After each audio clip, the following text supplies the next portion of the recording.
anything there.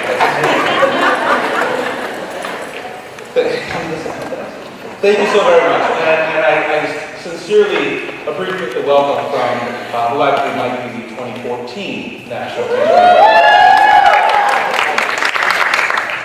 You know, this is my first time in South Carolina, and I gotta say the barbecue is fantastic. I absolutely loved it. I am a mustard fan, and I understand that that's from this particular program. Thank you very much.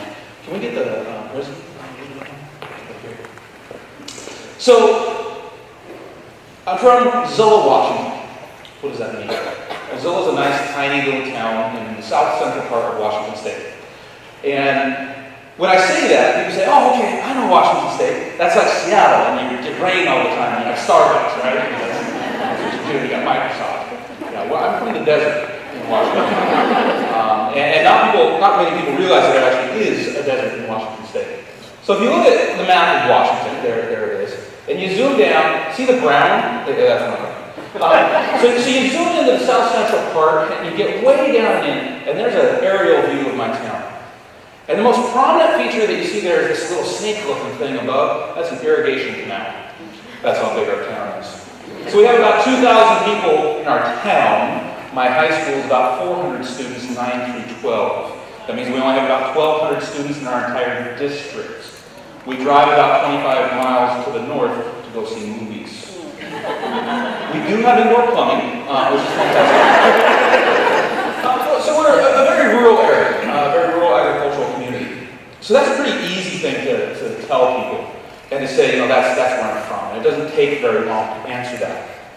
Normally, when you're making small talk, the next question, of course, if you're a teacher is, well, what do you teach? You get that question a lot, don't you? You say, I'm a teacher almost instantly. What do you teach? That has a couple of different answers to it. And it really depends on who's doing the asking. If I don't feel like talking very much, if I feel like staying to myself, then I say, well, I teach chemistry, physics, and engineering. Normally the conversation stops. That's great. So I really appreciate the fact that I was invited to come here tonight to talk about the intricacies of quantum mechanics for the next 45 minutes. I do enjoy that, because it is one of the things that I truly love. But that's really not what I teach, is it? It's not what you teach. You don't teach chemistry, physics, engineering. You don't teach art. You don't teach language arts. You don't teach physical education. You teach students. And that's such a different and longer answer, isn't it? It takes only a few moments to say the subject you teach. But you don't teach subjects in books, you teach subjects in the seats. It's about the students. That's what it's all about. So I'd like to talk about that just a little bit. So I'm a science teacher, so you knew that word was going to come up, right?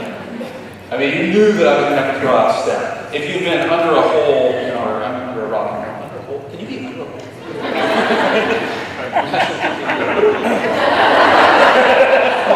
Yes, you can. If you've been hiding under a rock for a while, then STEM, science, technology, engineering, mathematics, right? What does it really mean? None of us actually know. We just know it means more stuff for things, right? That's what STEM is all about. When you think STEM, you almost instantly think, well, like robots and stuff. And it's true. I am a STEM teacher, and I do something called the Zillah Robot Challenge. So we do play with robots. And the program started like this. In my small little rural community, we didn't have a robotics program, but I wanted my students to have access to it. So I went out and talked to area businesses and area individuals, and I said, you know what? Well, I would love some money to go buy some robots. And then I don't want to keep them. Instead, we bought over 100 robot kits, over $25,000 in the last 5 years alone. Bought 100 of these kits, and now I send them out for free to any school in Washington State. Public, private, alternative, homeschool. I don't care. If you are a student, you should have access to them. I send them the robot kits, postage paid, batteries included. We send them to them, they keep them for 6 to 8 weeks. Students learn how to program them, they learn the basics of computer programming, they learn a little bit about electronics, and then they come back to Zillah High School on competition day, and we'll see who the biggest nerd in the state is. And it's fantastic, it's wonderful. We invite folks to come down and do presentations for us. like the 53rd Explosive Ordnance Division of the U.S. military. They brought their bomb squad robots down and neutralized the suspected device on the football field. Blew it up. It was awesome. And I watched in horror as they took this $1 million robot and handed the controls to my 9th graders. I was freaking out a little bit. You're going to give $1 million robot to a teenager? And the sergeant looks at me and says, "We're the Army, we do it every day." You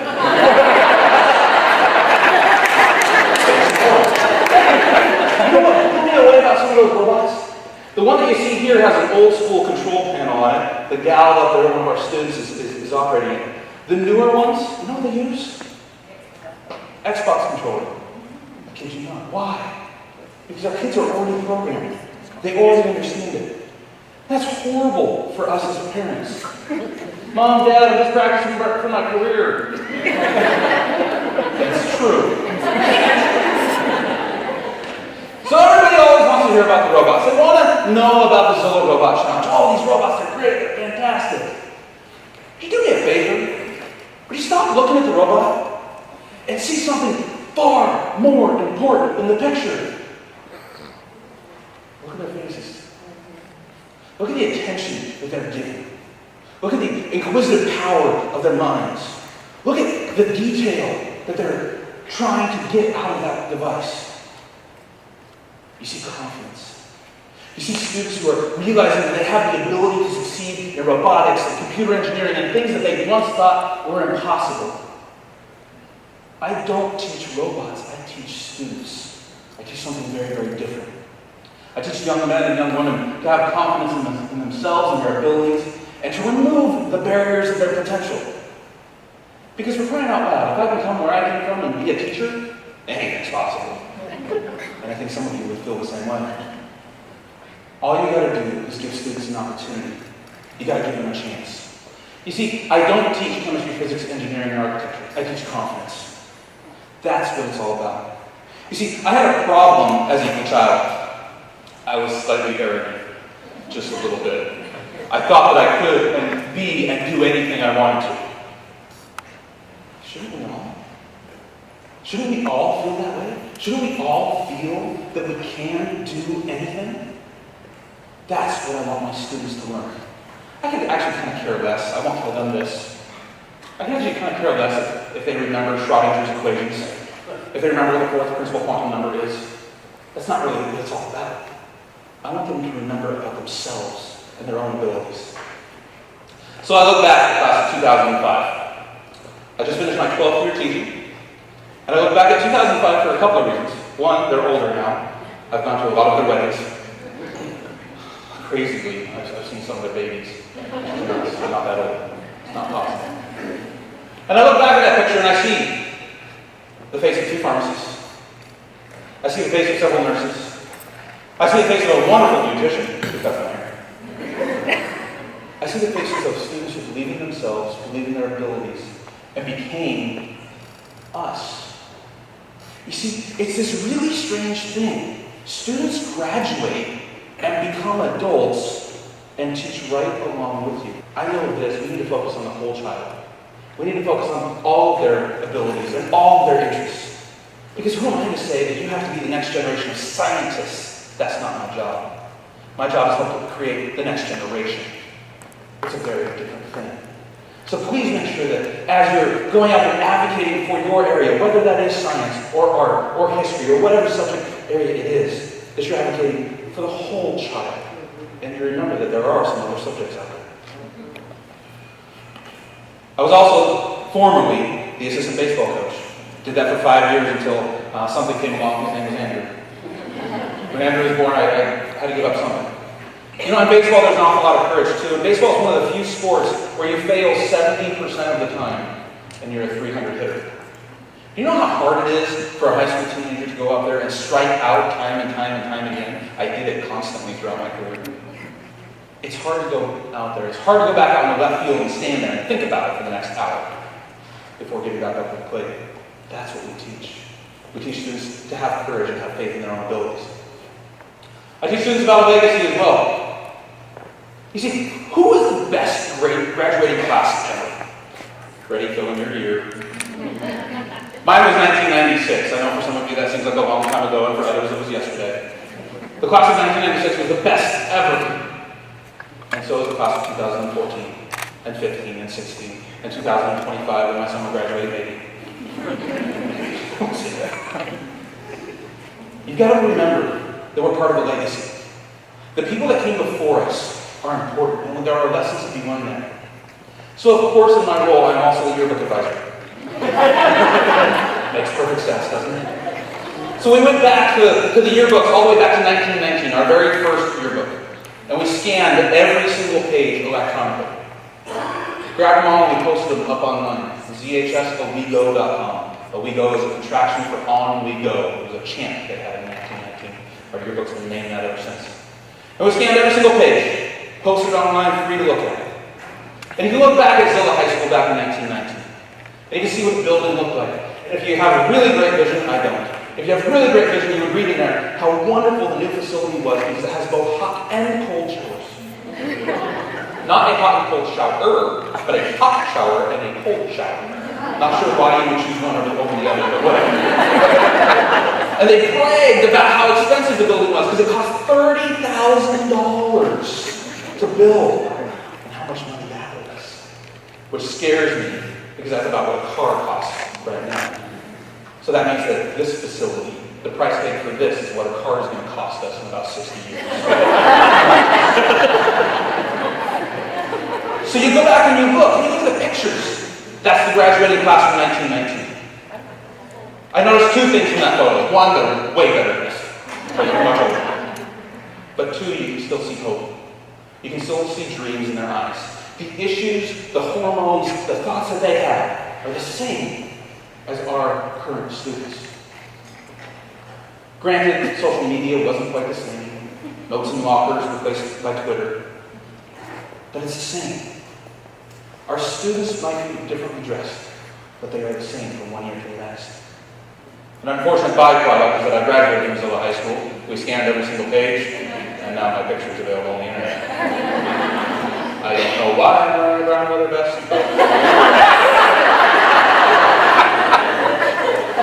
It seemed appropriate at the time. Yeah, to be there.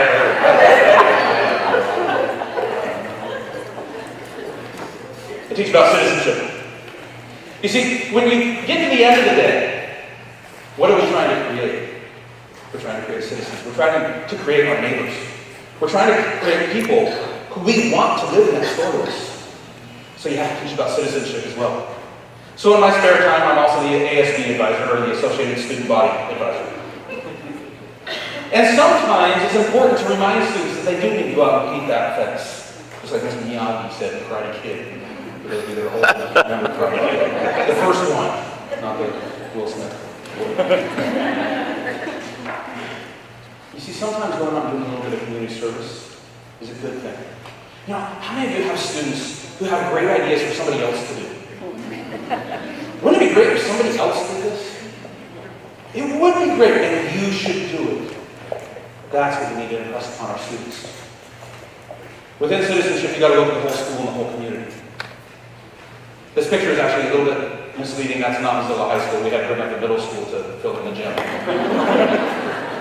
But when you get the entire group together, and you realize that as a body, you can be successful. As a group of individuals, you can affect change. And something happens. That's what I teach. At the end of the day, all that sounds lovely, doesn't it? But that's actually not the most important thing.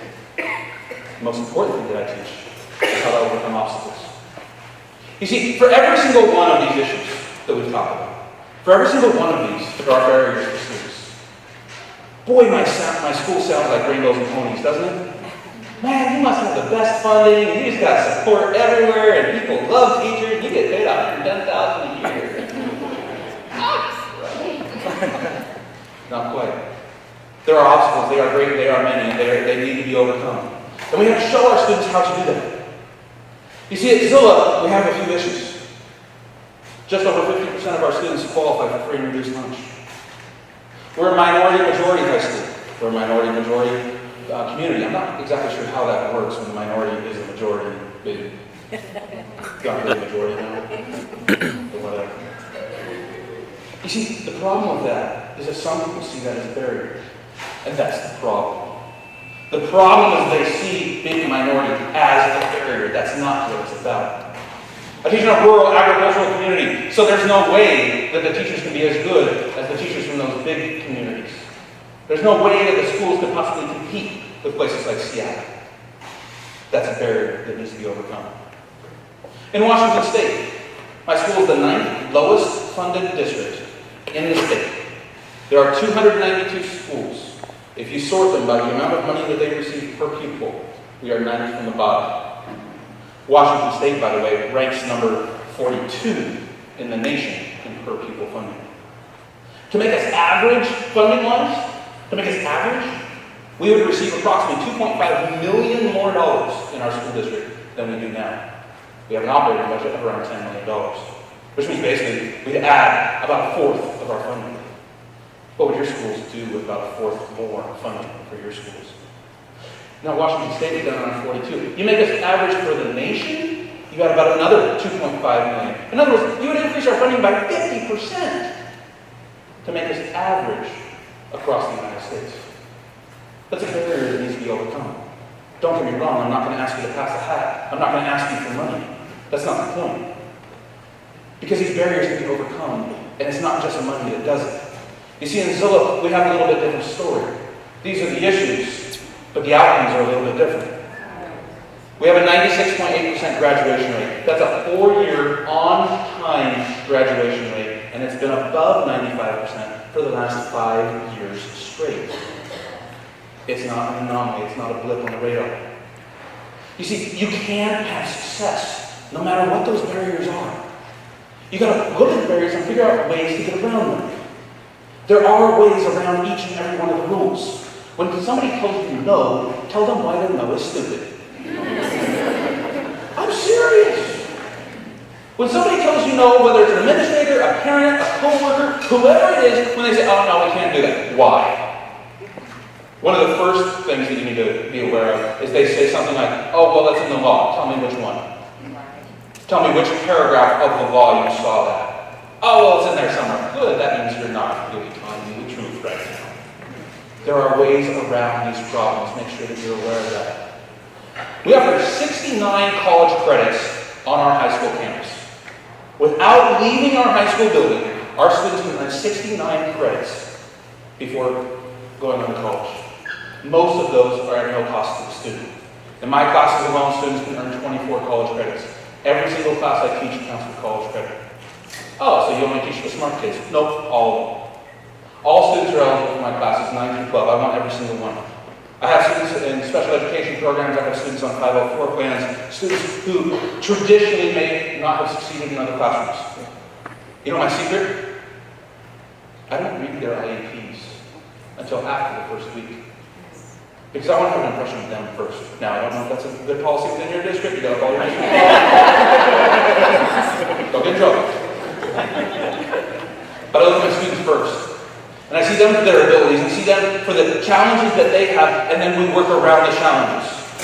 And we figure out how it's going to work for them. And we make life relevant for them. You know how easy it is to make quantum mechanics relevant to a high school teenager? Okay, it's not. So you've got to figure it out.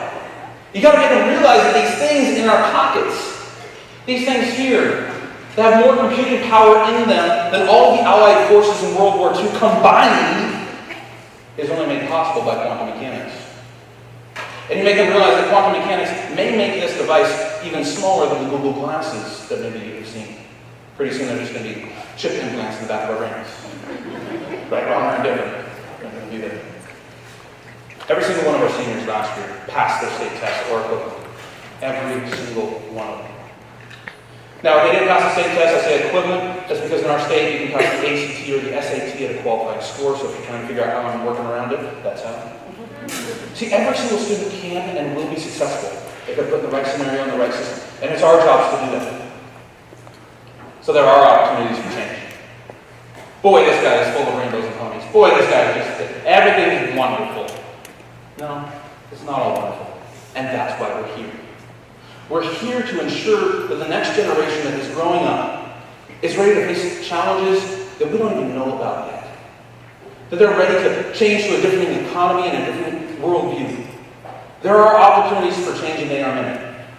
We have the Common Core state standards. I understand that in 2010, your state adopted them and you're going full in by 2014, 2015. Our state is slightly behind you, but we're almost there. Common Core, right, wrong, or indifferent is an opportunity, a reason for you to relook at curriculum, to relook at standards, and have a chance to focus in on your students. Teacher principal evaluations are huge. Grading of schools.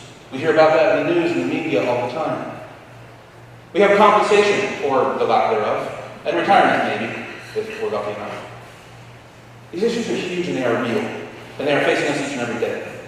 So you have a couple of choices. You can bury yourself, put your head in the sand, and ignore them and hope that somebody else will take care of them. Or you can face them head on and embrace them as opportunities.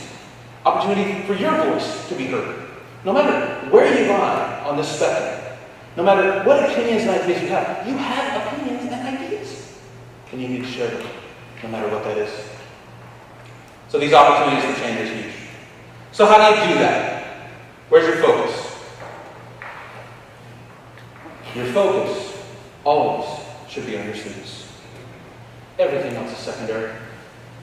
I've got a master's degree, national board certification. I'm adjunct faculty at 3 different universities. You know how much my kids care about that? None. There's 2 different worlds in education. There's the world that's all of the paperwork and all of the certificates and all of the rest of that. There's that world, and then there's the other world that matters. And that's our students. Keep your focus there while taking care of this other side. Keep your focus here, you're going to be just fine. So how do you do that? You remember what's most important to you. That's my daughter, Michaela. She's going to turn 4 in about 2 weeks. And when I see her, and I remind myself that I need not only her to succeed, but I need her classmates to succeed. Because I want her to live in a community where she feels safe. Where my eventual grandkids will feel safe and they'll be able to run around and play. So I need to not just worry about her education, I need to worry about her entire generation's education. So keep your focus there. There are 6 keys. There are 6 keys that I think are vastly important in education. Number 1, first strategy. Today, not tomorrow.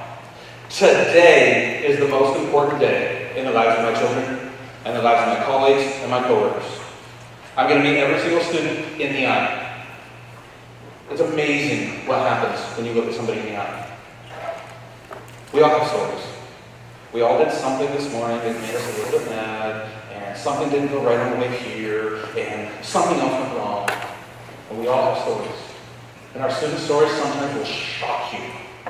Some of my students have lived more in their lives than I ever will. Look into their eyes and realize that today is their most important day. You may just save somebody's life by simply saying hello and tailoring your instruction to meet their needs, not yours.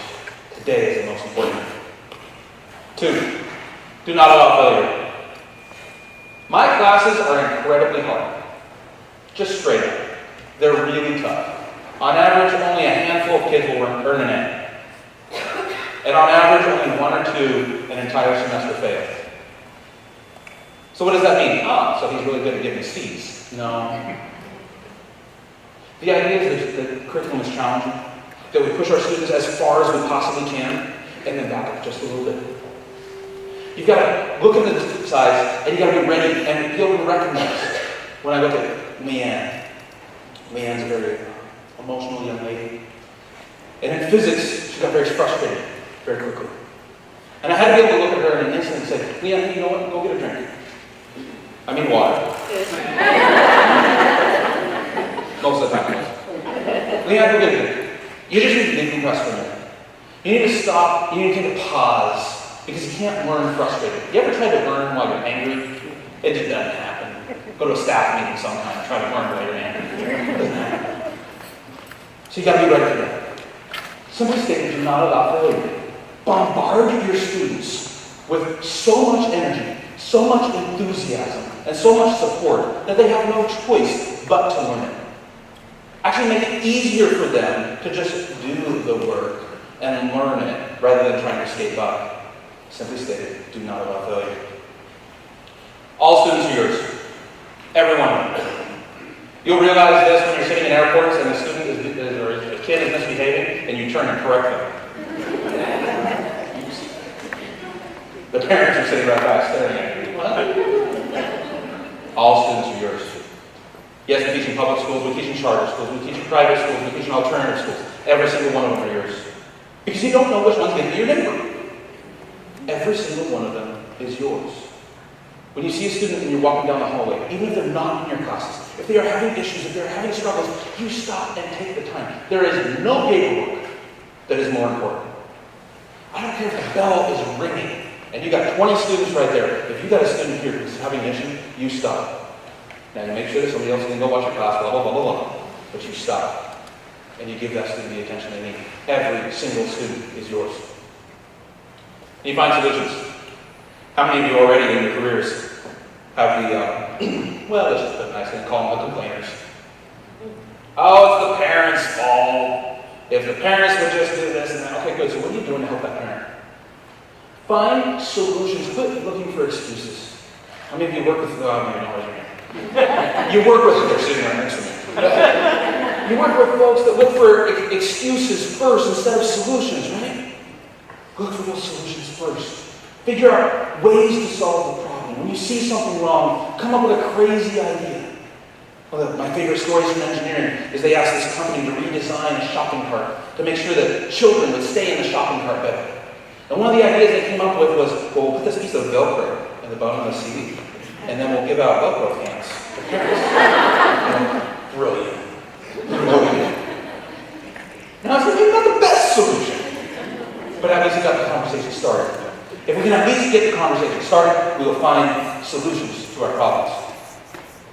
Seek and give help. Seek out help when we need it. We all need help. I do not have all of the answers. Not even close. I am not the best teacher in the United States. I am not the best teacher in Washington State. I am not the best teacher at Zilla High School, nor am I the best teacher in my building, and there are only 2 of us in the building. I need help. I need help constantly. I need help daily from my coworkers. I need help from my students. What is this Twitter thing you speak of? I started Twitter a couple of months ago, and I was brand new to it. I've got like 95 tweets. Woo! You're going to need help along the way. You have to be ready to ask for it. You have to be ready to give up the idea that you know everything. Even though we think we do, we don't. And we've got to be ready to recognize that. Seek out help from others and be willing to give it. Give it everything you have. A new teacher comes in. You may be a new teacher yourself. Somebody else is going to be brand new this next year. Give them everything you got. Some of it, don't watch because they'll probably throw half of it away. Some of you did that this year, didn't you? That old teacher gave you some extra. But every once in a while, there's a little nugget in there. Share and share alike, and you'll do well. And last, lead. You know, there's so many books about leadership. There's so many training seminars about leadership. How do you lead? How do you lead? How do you lead? You teach. That's what leadership is. Leadership is teaching. It's pretty simple. You put your work, you put your time, you put your energy where your mouth is. It's as simple as that. And every endeavor I ever had with my students, I was willing to do it too. When we ate 100-year duck eggs, anybody ever heard of these? Dinner's done enough, I think. 100-year duck eggs. They're hard-boiled duck eggs stored in soy sauce. Yeah. In front of 400 of my students, you break these things open and assemble to see who can eat one without, well, you know the rest. But I was doing it right there with them. Be willing to go alongside your students. Be willing to jump in at polar bear plunge. I don't know if you guys can do that down here. Is it good cold? In my state, we're really smart. In the middle of January, we go out to a frozen lake, cut a hole in it, and jump in on purpose. We call it fundraising. It's not. It's just food. Be willing to do the same things you ask your students. When you give that 2 hours of homework, are you going to go home and spend 2 hours working on it? You better be ready to. You lead by example. You lead by engaging yourself in professional development. You go back to master's degree, national board certification, and advanced certification classes, and professional development, whatever flavor it comes in. And you continue to learn. And you share with your students as you're doing that. You tell them what you're doing. You actually share a little bit about that with them so that they can realize, oh, my teacher is learning too, right along with me. You lead. So what will the impact be? If you do all that stuff, I hope that that impact is something that becomes very near and dear to your heart. I hope that you're able to look at your career and realize that you're making a difference each and every single day. You can look at all the weird stuff that you do along the way. You can look at, for me, you can look at things like the robot challenges. You can see the kids working on the robots. You can take them snowshoeing up in the Cascade Mountain ranges. You can give them experiences that they've never had before. You can use a 3D printer for the first time in your life. The little Lego guy is the real one. The others were created by my students on a 3D printer.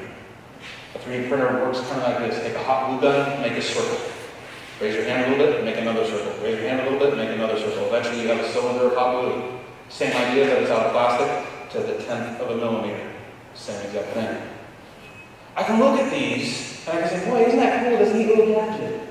That's not what it's about. It's not about my science lab.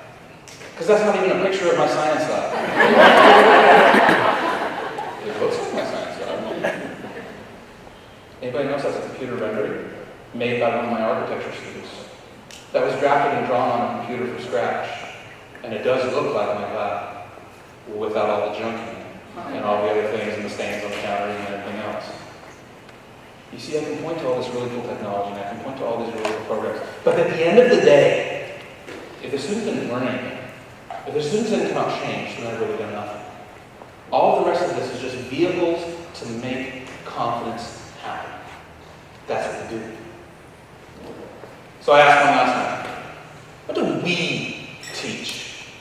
What do we do as a group of educators?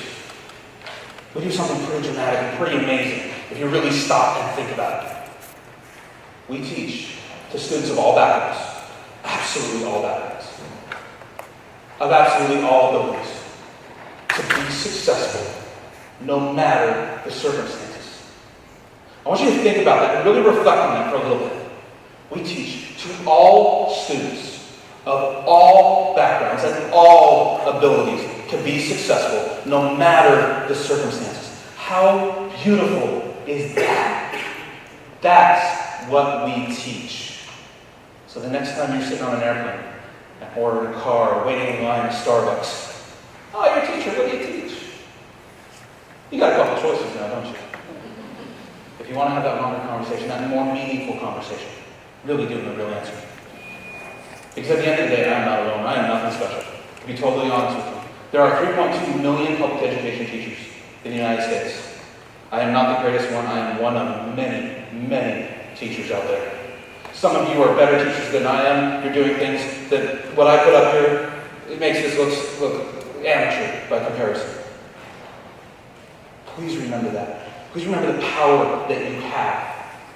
Please remember that at the end of the day, you're making differences. We are the American public schools, and in my opinion, we are succeeding. Thank you very much for your time.